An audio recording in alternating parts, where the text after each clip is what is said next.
Welcome back. The world population is at January 2014 was over 7 billion. This figure is set to rise in the coming years. And as the world marks the World Population Day this year, the United Nations Secretary General, Mr. Ban Ki-moon, has called for stronger ties with youth-led organizations. Our correspondent, Loretta Chogo, reports. In 1987, the world's population hit 5 billion, and so on July 11, 1989, the Governing Council of the United Nations Development Programme, UNDP, declared that the date be observed as a vehicle to build an awareness of population issues and the impacts they have on development and the environment. The theme of this year's celebration focuses on investing in young people, and so the message from the Secretary General of the United Nations, Mr. Ban Ki-moon, calls for a stronger tie with youth-led organizations as a panacea for sustainable future generations. Mr. Ban's message is coming at a time when in Rivers State, South Nigeria, youth rallies have been banned. The Commissioner of Police in the state claims the ban is on the heels of youth restiveness, violence, and cultism. We found out that other political parties or interest groups were trying to sponsor youth movement, which these youth movements we just found out are just closed to cover up the cultist group. And that was very disturbing, and that was why I put on a blanket ban on these youth associations. Youth leaders in the state see the ban as insensitive and insist that they remain a vital part of the socio-economic development of any society. The youth is one part of the society that you cannot just extract. You only regulate, because there are a whole lot of things that the youth can do for any society.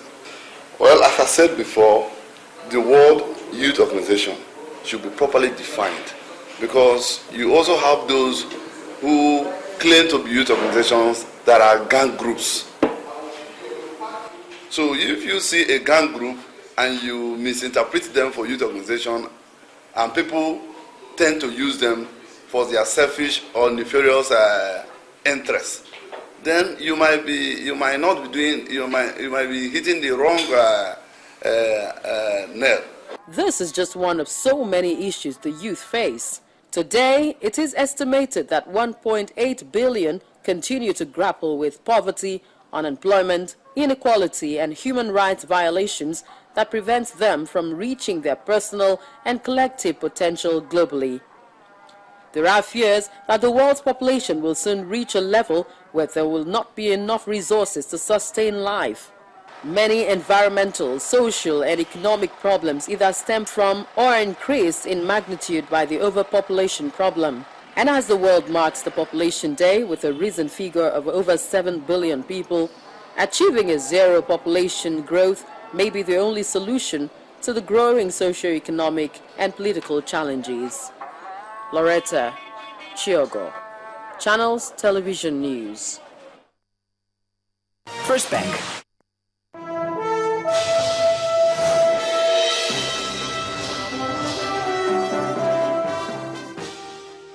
Welcome to Business News Tonight. Nigeria's actual GDP growth rate for 2013 has been revised down to 5.49% from 7.47% previously estimated during a rebasing exercise. Now, this is coming from the National Bureau of Statistics. In a data release, the office also said GDP growth for 2012 had been revised down to 4.21% from a previous estimate of 6.5%. Nigeria overtook South Africa as Africa's largest economy in April 2014 after a rebasing calculation almost doubled its gross domestic product to more than $500 billion. After the GDP rebasing, economic experts expected that there will be a corresponding reduction in growth.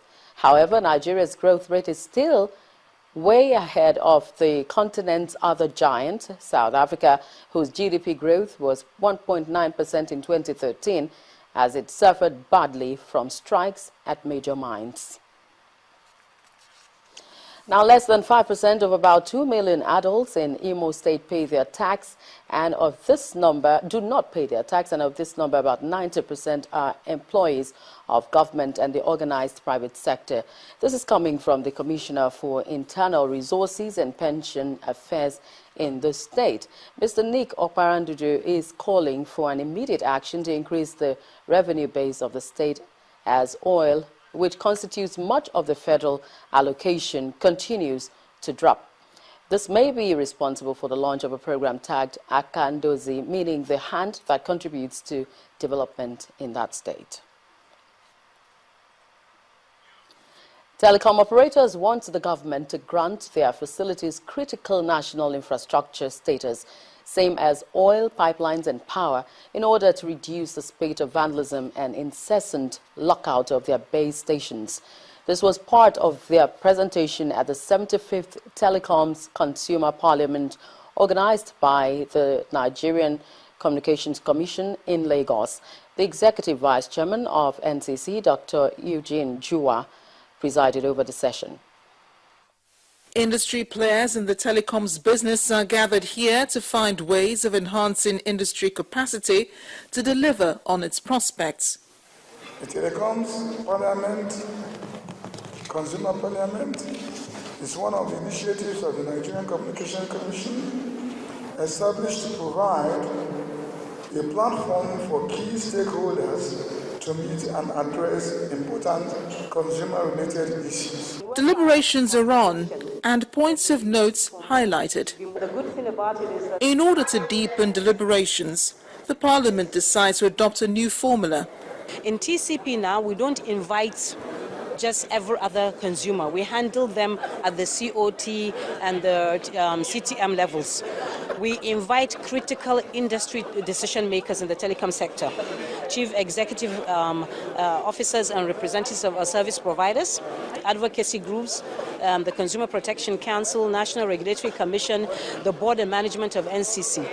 So we feed them with the information that we collect from the Consumer Outreach Program and the Consumer Town Hall meeting. The 75th edition, which has as its theme quality of service delivery, the consumer's prerogative, underlined some salient points. These issues include like dropped calls, disappearing credits, and then call success rates, and these unsolicited text messages.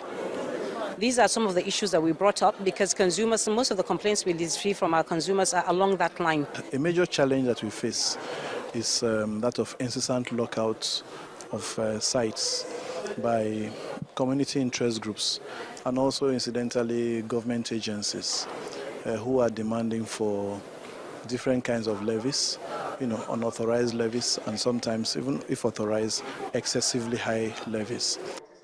The need for consumers and providers to confer regularly has resulted in this Parliament, where critical industry decisions have been taken. This makes it a worthy venture that must be accorded due attention. The trading week has ended on a bearish note, with the all-share index coming down to about 42,000 points. Temple Ashaju gives us details of trading today.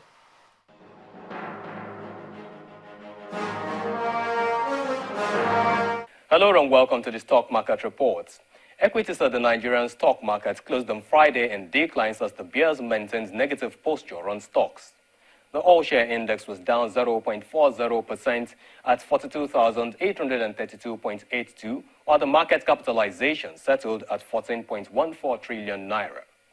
Now, the market breadth was negative by 24 gainers to 31 decliners. Forte Oil led that list by 6.15% gains, sustaining its three-day gaining streak. Large cap stocks Guinness PLC gained 2.50%, while Mobil Oil followed on that chart. On the other hand, Dangote Cement closed down at 1.63%, while Nestle and GlaxoSmithKline joined on the same list. The top trades for the day were First Bank PLC, which recorded 71.75 million shares. Unity Bank and Transcorp followed, trading at 44.43 million units and 39.77 million shares each. And in 5,222 deals, investors traded over 328.42 million shares. That was put at a value of 3.85 billion naira. And there you have the market figures for the day. I am Temple Ashaju.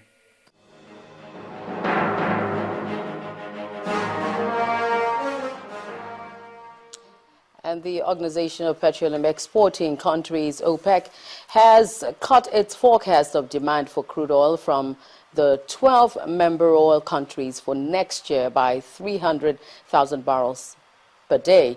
Report says that with efforts towards lifting the almost 40-year-old ban on crude oil exports in the U.S. gaining traction, Nigeria and other oil exporting West African countries stand to lose a share of the global crude oil export market when U.S. crude exports come online.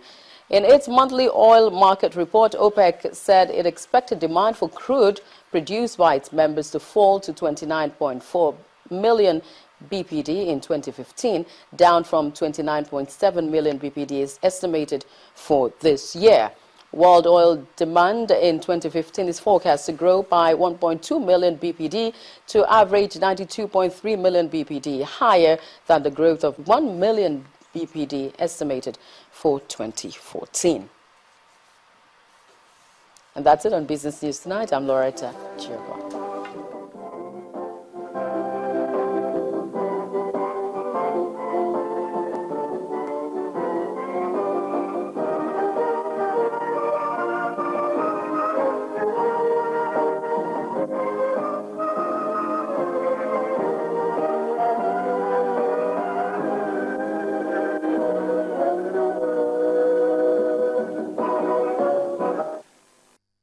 First Bank. Still ahead on the news at 10, 4 German players make FIFA's Golden Ball shortlist at the 2014 World Cup in Brazil. That's in sports news. Please stay with us.